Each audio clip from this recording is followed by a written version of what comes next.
यह है 300 साल पुरानी सुनहरी मस्जिद। यहाँ दफन है एक किन्नर जिसने हिला दी थी मुगलिया सल्तनत। मुगल बादशाह की बेगम ने एक किन्नर के लिए क्यों बनवाई सोने की मस्जिद?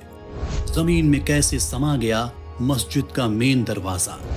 इस मस्जिद ने बचाई एक नवाब और उनके बेटे की जान। एक नायाब पत्थर से बनाई गई ये मस्जिद जिससे आज तक नहीं बनी कोई मस्जिद। लाल किले के कोने में बनी ये मस्जिद क्यों है दिल्ली के लिए खास? तो आज हम घूमेंगे सुनहरी मस्जिद और जानेंगे इसका इतिहास।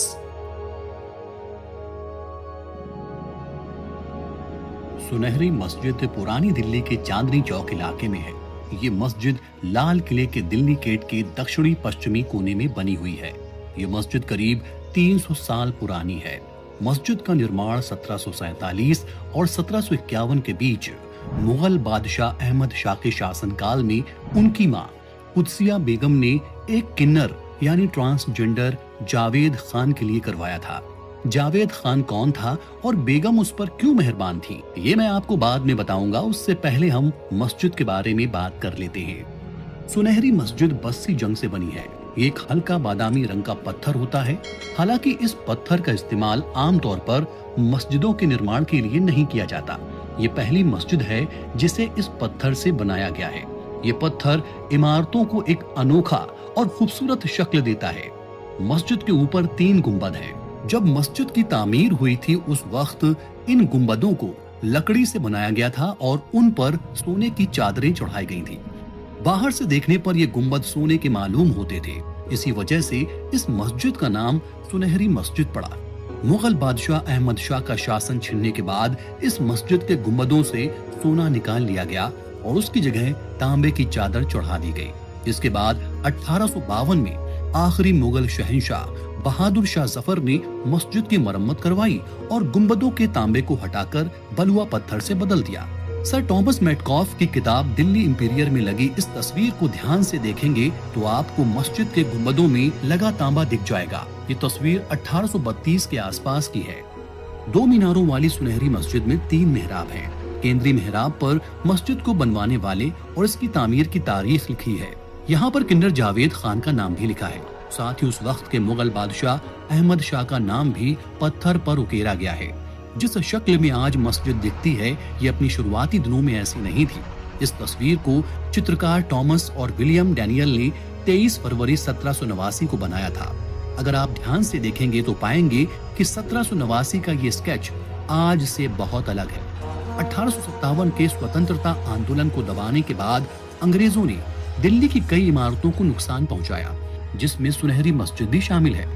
मस्जिद में दाखिल होने वाला मुख्य दरवाजा ही बचा है। इसके अगल बगल का स्ट्रक्चर खत्म हो चुका है। कभी यह दरवाजा काफी ऊंचा होता था लेकिन अब ये मुख्य सड़क से नीचे है। दरवाजे से मस्जिद की झलक बेहद खूबसूरत लगती है।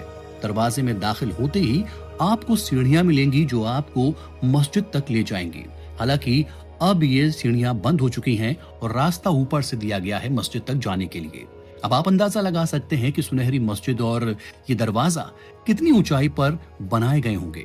ब्रिटिश ईस्ट इंडिया कंपनी के अधिकारी सर टॉमस मेटकॉफ ने अपनी किताब इंपीरियल दिल्ली में लिखा है कि हिंदुस्तान के निवासी अपने नाम को अमर बनाने के लिए महंगी इमारतें बनाने के लिए तैयार हैं, लेकिन वो अपने पूर्वजों की बनाई हुई इमारतों की मरम्मत कराने में कोई दिलचस्पी नहीं लेते हैं। हालांकि फिरोजपुर के एक छोटे और लुटे पिटे नवाब के पिता नवाब अहमद बख्श खान इनसे अलग थे। उन्होंने इस मस्जिद की मरम्मत करवाई थी और क्यों करवाई थी इसकी कहानी भी बड़ी दिलचस्प है। दरअसल एक दिन वो अपने दूसरे और पसंदीदा बेटे के साथ घोड़ा गाड़ी लेकर वहां से गुजर रहे थे। इसी दौरान उन पर एक गुस्सैल हाथी ने हमला कर दिया। हमले में नवाब साहब का एक घोड़ा मर गया और गाड़ी के टुकड़े टुकड़े हो गए। नवाब और उनके बेटे जान बचाने के लिए पास में मौजूद इसी मस्जिद में घुस गए। इसके बाद नवाब साहब ने इस मस्जिद की मरम्मत करवाई और इसे खूबसूरत बनवाया, क्योंकि इस मस्जिद ने इनकी और इनके बेटे की जान बचाई थी। अब आपको लेकर चलता हूँ उस किन्नर जावेद खान की कब्र पर जिसके लिए सुनहरी मस्जिद की तामीर करवाई गई थी। हालांकि इसका कोई पुख्ता सबूत इतिहास में नहीं मिलता कि ये कब्र जावेद खान की ही है। कब्र के सिरहाने एक संगमरमर का पत्थर लगा है जिस पर लिखा है अल्लाह मोहम्मद ला इलाहा इल्लल्लाह मुहम्मदुर रसूलुल्लाह, यानी कलमा शरीफ। यहाँ लोग चादर चढ़ाने आते हैं और चिराग भी जलाते हैं। इसी कब्र के अहाते में ये इकलौता सूखा पेड़ खड़ा है जो दहशत पैदा करता है। चलिए बात कर लेते हैं, आखिर कौन था किन्नर जावेद खान जिसके लिए मुगल खानदान की रानी ने इतना सम्मान लुटाया।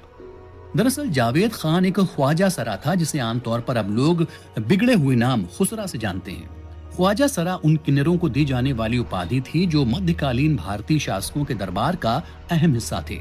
वो हरम की रखवाली करते थे और बादशाहों और हरम की महिलाओं के भरोसेमंद भी होते थे। कुदसिया बेगम, जिसका असली नाम उधमबाई था, मोहम्मद शाह रंगीला के दरबार में नाचने वाली महिला थी। रंगीला उधमबाई की खूबसूरती पर फिदा हो गए और उसे अपनी बेगम बना लिया। वहीं जावेद खान एक मजबूत कदकाठी का खूबसूरत किन्नर था जिसे मुगल बादशाह मोहम्मद शाह रंगीला ने अपने हरम का चीफ बनाया था। यहीं उसकी मुलाकात बादशाह की पत्नी कुदसिया बेगम से हुई, यानी उधमबाई से। कुदसिया को पहली नजर में जावेद भा गया और दोनों के बीच प्यार पनप गया। 1748 में जब मोहम्मद शाह के बेटे अहमद शाह ने गद्दी संभाली तो कुदसिया बेगम सत्ता का केंद्र बन गई। दिमाग से कम कुदसिया ने सल्तनत की बागडोर अपने हाथों में ले ली, क्योंकि अहमद शाह भी कम दिमाग का बादशाह था। कुदसिया ने सफदरजंग जैसे मुगलिया सल्तनत के वजीर के विरोध के बावजूद जावेद खान को वजीर बना दिया। अहमद शाह शराब और शबाब में डूबा रहता था और जावेद खान सत्ता चलाता था, मनमाने फैसले लेता था। मुगलिया खानदान के दूसरे लोग नाराज थे क्योंकि बाबर के वंशजों की सल्तनत एक नाचने वाली और एक किन्नर के हाथों में थी। 1749 में सफदरजंग की हत्या की कोशिश जावेद खान ने रची, जिसके दौरान सफदरजंग गर्दन में घायल हो गए। इसके बाद सफदरजंग ने जाट और मराठा सैनिकों वाली एक सेना को इकट्ठा करके जवाब दिया। जंग में कुदसिया बेगम की सेना की हार हुई और उसने सफदरजंग से माफी मांगी। सफदरजंग ने जावेद खान को तो मौत के घाट उतार दिया और कुदसिया और उसके बेटे अहमद शाह को अंधा करके सलीमगढ़ के किले में कैद करवा दिया। बताया जाता है कि जावेद खान की मौत के बाद कुदसिया बेगम ने सफेद कपड़े पहन लिए और विधवा की तरह अपने जेवर भी उतार दिए। अब ये मस्जिद भारतीय पुरातत्व सर्वेक्षण के अधीन है, लेकिन मुस्लिम समाज के लोग इसमें आज भी नमाज अदा करते हैं। बाहर से ये भले ही मजबूत दिख रही हो, लेकिन अंदर से काफी जर्जर मालूम पड़ती है। अंदरूनी दीवारों की सजावट अब खत्म हो चुकी है, कहीं कहीं दीवारें भी जर्जर हो गई हैं। हालांकि यहाँ नमाज जरूर होती है, लेकिन नमाजियों के ऊपर छत का कोई भी हिस्सा गिरने का डर बना रहता है। तो आज का वीडियो आपको कैसा लगे हमें कमेंट करके बताएं, और अगर आप भी किसी ऐतिहासिक इमारत के बारे में जानना चाहते हैं तो भी हमें बताएं। चैनल को लाइक करें, सब्सक्राइब करें। धन्यवाद, नमस्कार, आदाब।